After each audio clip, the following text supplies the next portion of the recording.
উপস্থিত বিভিন্ন ইলেকট্রনিক এবং প্রিন্ট মিডিয়ার প্রিয় সাংবাদিকবৃন্দ, আসসালামু আলাইকুম এবং শুভ সকাল।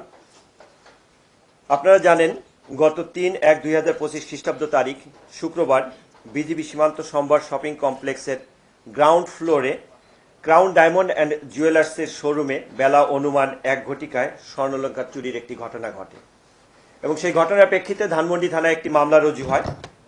মূলত শুক্রবার জুম্মার দিন শোরুমের কর্মচারী তারা যখন নামাজে যায়, শাটারটা টেনে তালাবদ্ধ করে রেখে যায়, তখন একটি সংঘবদ্ধ চোর দল সেখানে এসে তালা কেটে চুরির ঘটনাটি সংগঠন করে।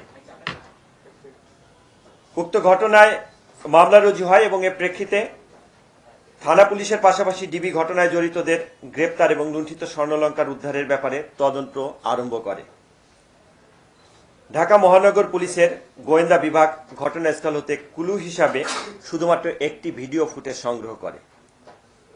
ভিডিও ফুটেজ পর্যালোচনায় আমরা দেখতে পাই এক অভিনব পদ্ধতিতে শোরুমের শাটার কেটে ভিতরে প্রবেশ করে মাত্র ৮ মিনিটের মধ্যে স্বর্ণালংকার সহ সংঘবদ্ধ চোরাই দল পালিয়ে যায়। এক্ষেত্রে একজন একটি চাদর দিয়ে শেড তৈরি করে, চাদর নাড়াচাড়া করতে থাকে।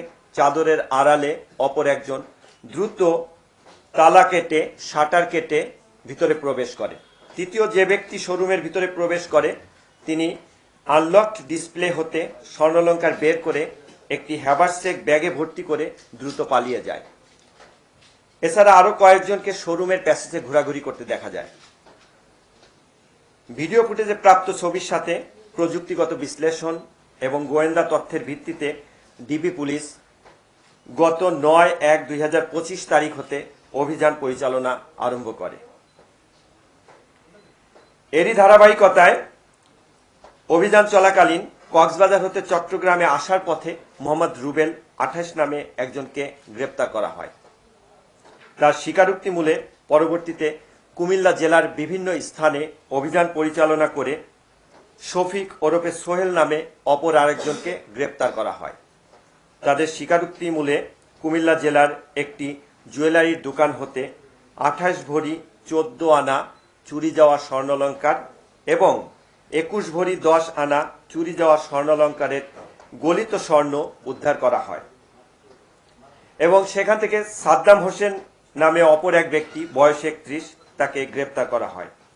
এক্ষেত্রে মোট ৩ জন ব্যক্তিকে গ্রেপ্তার করা হয়েছে এবং এ পর্যন্ত ৫০ ভরি ৮ আনা স্বর্ণ উদ্ধার করা হয়েছে। ঘটনার সাথে সংশ্লিষ্ট চক্র সম্পূর্ণরূপে শনাক্ত করা সম্ভবপর হয়েছে। চক্রের অন্যান্য সদস্য গ্রেপ্তার এবং অবশিষ্ট স্বর্ণালংকার উদ্ধারের জন্য অভিযান এবং অন্যান্য কার্যক্রম অব্যাহত রয়েছে। ইলেকট্রনিক ও প্রিন্ট মিডিয়ার সাংবাদিকবৃন্দ ডিএমপি মিডিয়া সেন্টারে আজকের এই ব্রিফিংয়ে উপস্থিত থাকার জন্য আমাদের পক্ষ থেকে আন্তরিক ধন্যবাদ এবং কৃতজ্ঞতা জানাচ্ছি।